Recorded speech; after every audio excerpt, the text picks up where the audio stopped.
很高兴您来到 Star 频道，现在订阅并分享频道会更有趣。田曦薇告别低智商犯罪。田曦薇在低智商犯罪里彻底扔掉了粉底液，演技蜕变引发热议。当别的女演员还在为了一帧滤镜反复调试时，田曦薇在低智商犯罪里彻底扔掉了粉底液。这不是营销噱头，而是一场赌上职业生涯的转型。结果，这部她全程素颜、亲自格斗的荒诞喜剧，以22.2%的市占率登顶，成了2026年5月悬疑剧混战中的最大黑马。2026年5月的荧屏被悬疑剧塞得满满当当。爱奇艺的危险关系，腾讯视频的方圆800米，优酷的黑夜告白，加上田曦薇和王骁这部低智商犯罪，4部 S 级制作扎堆上线。观众手里的遥控器比悬案本身还难抉择。在一片苦大仇深、烧脑反转的常规操作里，低智商犯罪走了条反路。他不跟你讲高智商犯罪，反而把笨当成核心设定。劫匪抢金店，搬走了财神像却忘了拿钱，反派大佬气得跳进鱼缸要和鲨鱼搏斗。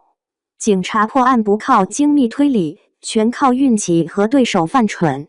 这种荒诞喜剧混搭刑侦的类型，像一杯冰可乐，解了观众被硬核悬疑灌满的腻。田曦薇演的李倩就是这杯可乐里的气泡，一个刚入职的警校萌新、热血、莽撞，行动力拉满，但你很难把她和《卿卿日常》里那个甜到齁的李薇联系起来。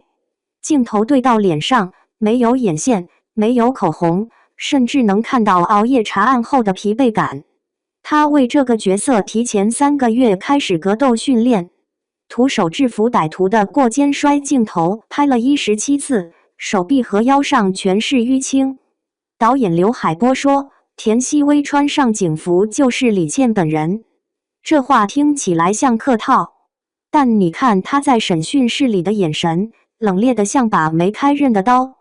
面对王骁饰演的佛系上司突然吟诗，他一个白眼翻过去，无奈里带着点这人没救的嫌弃，瞬间就把那种体制内新人的窒息感演活了。这种表演不是靠表情包式的夸张，而是靠微妙的节奏和真实的反应。观众用数据投了票。剧集开播第2天，田曦薇的角色热度就冲上了 V 榜榜首。云和数据上，这部剧的市占率从开播时的 5.1% 一路狂飙到 19.4%， 最高冲到 22.2%。爱奇艺站内热度峰值突破9500，挤进了平台年度前3。一个8000万成本的 A 级项目，开播后吸引了15个品牌追加广告，广告收入是制作成本的2倍。很多人把这次转型的成功归结为一次漂亮的赌对了，但往回看，路早就铺好了。年初那部《逐玉》，她演一个杀猪养家的屠户女樊长玉，90%的打戏自己上，雪地里翻滚，近身搏杀，穿着18公斤的重甲。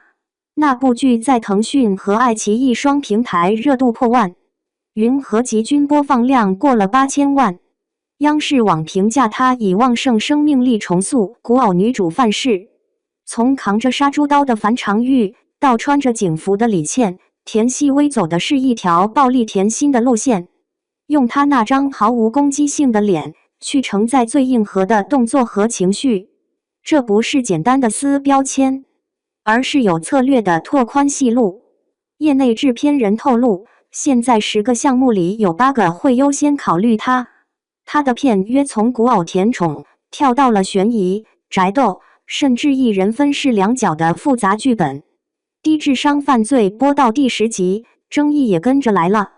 37%的观众吐槽破案全靠巧合，逻辑硬伤太多。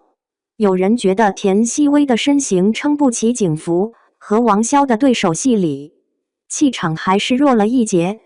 但这些声音很快被更庞大的解压好笑的弹幕淹没了。在悬疑剧越来越卷叙事、卷深度的当下，他精准地戳中了一部分观众只想轻松笑一笑的需求。田曦薇自己很少回应这些，她更在意的是拍一场从3米高台跳下的戏前，反复练习起跳角度，或者为了理解基层警察的状态，带着自己做的剧本分析 PPT 进组，里面写满了从工作手册到犯罪心理学的笔记。这些细节不会出现在热搜里，但会刻在角色的骨头上。5月13日，低智商犯罪站内热度破万，田曦薇成了95花里第一个在双平台都有破万剧集的女演员。商业代言从大众快消品悄无声息地换成了 Gucci 这个级别的合作。她的 ins 粉丝在1年半里涨到95万，因为逐玉登上了 Netflix 韩国区的榜单第2。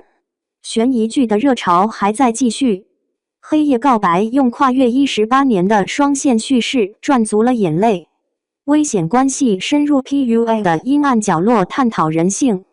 但低智商犯罪和田曦薇用一种近乎莽撞的方式证明了市场还有另一种可能，不用那么沉重，也可以抓住观众，不用永远甜美，也能站稳脚跟。